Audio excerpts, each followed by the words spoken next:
अनुपात ज्ञात कीजिए। अनुपात ज्ञात करने के लिए क्या करते हैं हम? 4 ऊपर में लिखते हैं, 3 को नीचे। अब इसी को लिखेंगे 4:3। क्यों? क्योंकि ये सबसे सिंपलेस्ट फॉर्म है, सबसे छोटे रूप में, हम इसे और छोटा नहीं कर सकते। ठीक, दोनों कांस्टेंट एक ही यूनिट में होना चाहिए। जैसे इसमें देखिए किलोग्राम किलोग्राम, दोनों किलोग्राम में। अगर इसमें से एक भी ग्राम या किलोग्राम में होता तो दोनों को एक कांस्टेंट करना पड़ता। नेक्स्ट देखिए 6 किलोग्राम बटा 2 किलोग्राम। यहाँ पे दोनों कांस्टेंट कैंसिल हो जाएंगे, 2 एकम 2, 2 तिया 6, तो ये हुआ 3:1 का अनुपात। इसको देखते हैं 1 घंटा 30 मिनट, तो यहाँ पे देखिएगा 1 घंटा 30 मिनट।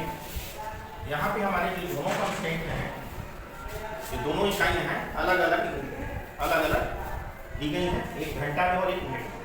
तो 1 घंटा में कितना मिनट होता है? 60 मिनट होता है। तो हम यहाँ पे 60 मिनट लिखेंगे और नीचे लिखेंगे 30 मिनट। यहाँ पे हम पाते हैं कि मिनट से मिनट तो आपका कैंसिल हो गया, 30 से कम 30, 30 दूना 60, तो हमारे यहाँ 2:1 है। तो हम यहाँ पे लिखेंगे 2:1। इसको देखिए 2 मीटर है और ये सेंटीमीटर है, 50 सेंटीमीटर। तो हम दोनों को सेंटीमीटर में कर देते हैं। तो मीटर को सेंटीमीटर में करना पड़ेगा। 1 मीटर में कितना सेंटीमीटर होता है? 100। तो 2 मीटर में 200 सेंटीमीटर होगा। और नीचे हम इस दूसरे वाले को लिखते हैं 50 सेंटीमीटर। सेंटीमीटर से सेंटीमीटर कट हो गया और 50 से कम 50, 50 को 200, ये हुआ 4:1। हम यहाँ पे HCF से भाग कर रहे हैं, महत्तम से भाग कर रहे हैं, इसलिए सबसे सिंपलेस्ट फॉर्म में चला जा रहा है। अगले को देखें, ये 10 रुपए है, तो 1 रुपए में 100 पैसे होते हैं, तो 10 रुपए में 10 गुने 100 पैसे हैं। यहाँ पे हम पैसे लिख देते हैं। नीचे 100 पैसे हैं तो हम इसे 100 पैसे लिखते हैं। पैसे से पैसे हमारे कट गए, 100 से 100 कट गए, नीचे 1 बचा, ऊपर 10 बचा, तो इसको लिखेंगे या 10:1 के अनुपात। अगले को देखते हैं 50 मिनट, ये हमने 50 मिनट लिखा। नीचे उसके बाद हमारा दिया हुआ 2 घंटा, 1 घंटा में कितना मिनट होता है? तो 2 घंटे में 120 मिनट, तो हम यहाँ पे लिख देते हैं 120 मिनट। मिनट से मिनट तो आपका कैंसिल हो गया, 1 शून्य से 1 शून्य को भी कैंसिल करते हैं। अब ये सबसे सिंपलेस्ट फॉर्म है, क्योंकि दोनों किसी भी एक संख्या से डिवाइड नहीं हो रहा है, तो इसको हम लोग बोलेंगे 5:12 का अनुपात। ये हमारा हुआ 5:12, ये हमारा 5:12 के अनुपात। इसको अगर हम देखें 1 घंटा 20 मिनट लिखा हुआ, तो दोनों को अगर जोड़ दें तो इसको दोनों को हम मिनट में चेंज कर रहे हैं। ठीक है, 1 घंटा में कितना मिनट होता है? 60 मिनट, और ये आपका 20 मिनट, कितना मिनट हुआ? 80 मिनट। तो ये हमने लिखा 80 मिनट। हम दूसरे उसके बाद वाले को देखते हैं, जिसे बटे में लिखेंगे 2 घंटा 40 मिनट। 2 घंटे में कितने मिनट? 120 में आप 40 आप छोड़ो, 2 घंटा 120, बिल्कुल 160, ठीक है ना? अभी आप मिस्टेक कर रहे हैं।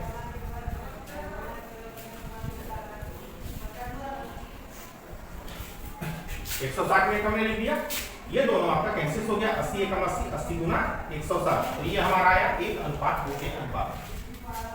ठीक है, अगले को देखते हैं 70 पैसे का 7 रुपए से। ये हो गया हमारा 70 पैसे, 7 रुपए मतलब 7 गुने 100 पैसे। 700 पैसे भी आप चाहे तो लिख सकते हैं, पैसे कैंसिल हो गए और 1 जीरो से 1 जीरो कैंसिल हो गया, 7 एकम 7, 7 एकम 7, 1 अनुपात 10 एकम 10, 1 अनुपात 10 से अनुपात ये आपके एक कक्षा में 45 लड़के तथा 35 लड़कियां हैं, तो निम्न का अनुपात क्या है? पहला है लड़के की संख्या का लड़कियों की संख्या से। पहले किसकी संख्या को लिखनी है? लड़कों की संख्या। तो लड़कों की संख्या कितनी है? बहुत सही। लड़कियों की संख्या कितनी है? 35। अब हमें क्या करना है कि महत्तम चीज को सिंपलेस्ट फॉर्म में लाना है। तो किससे भाग किया जाए? 5 से भाग करें। 5 9 45, 5 7 35, तो हमारा है 9:7। तो हमारा अभिष्ट अनुपात क्या होगा? 9:7। दूसरा, इसमें कहा जा रहा है कि लड़कियों की संख्या का लड़कों की संख्या से, तो पहले किसको लिखना चाहिए? लड़कियों की संख्या बताइए तो कितनी है? कितना बोला आपने? 35। और लड़कों की संख्या कितनी है? 45। सिंपलेस्ट फॉर्म में करने के लिए 7 से भाग करते हैं, सॉरी 5 से, 5 करते हैं 35, 5 का मान 45। तो यहाँ पे हमारा है 7:9। तीसरा, हमें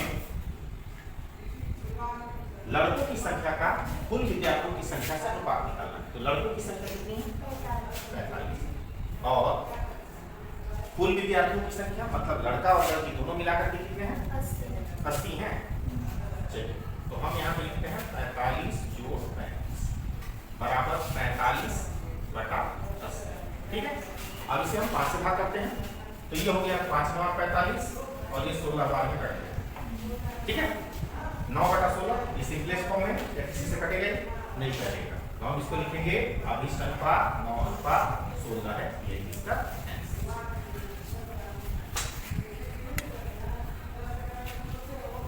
थोड़ा कंफ्यूजन हो पीछे से देख लेना ना।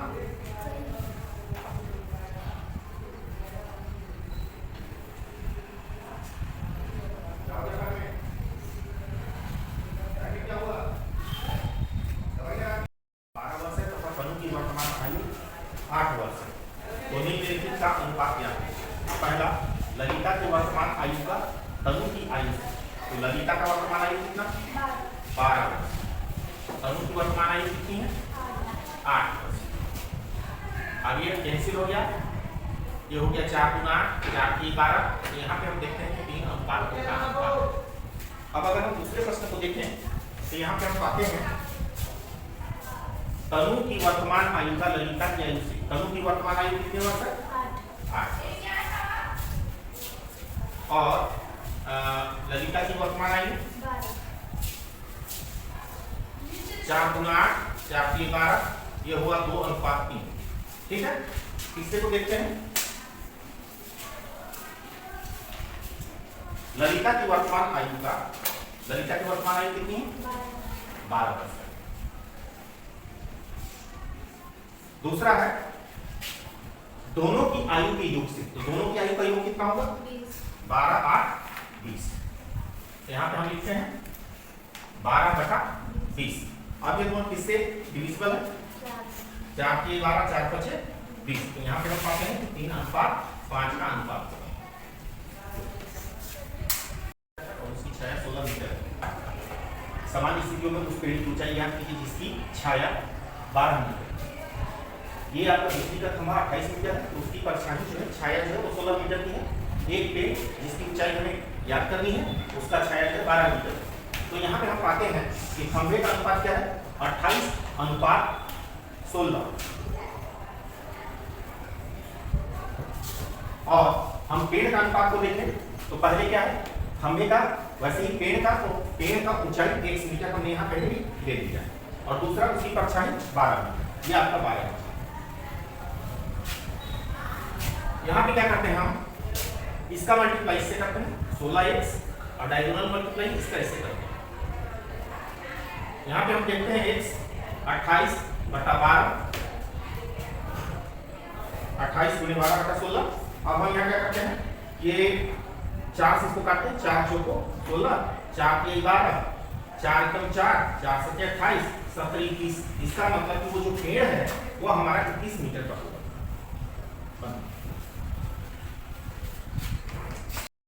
माना 3 कार 15 लीटर पेट्रोल में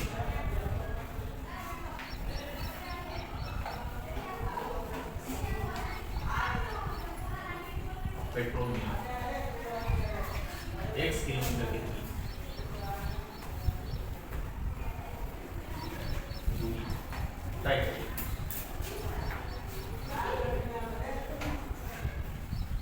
समानुपात के नियम से